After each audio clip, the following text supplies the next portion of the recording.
Hey, I've been gone for a while. Uh, to those people who watch my videos and, you come back whenever I upload something, thank you, and sorry for making you wait this long.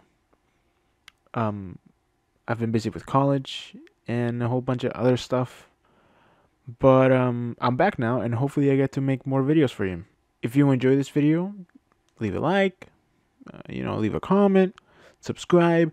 It's free, and you can always unsubscribe. And yeah, if you do enjoy this video and you're kind of new, like most everyone will be, check out another one if you'd like, if you have time. If not, share it. But yeah, this video is a fan art of Deku just being awesome. So I hope you enjoy. See ya.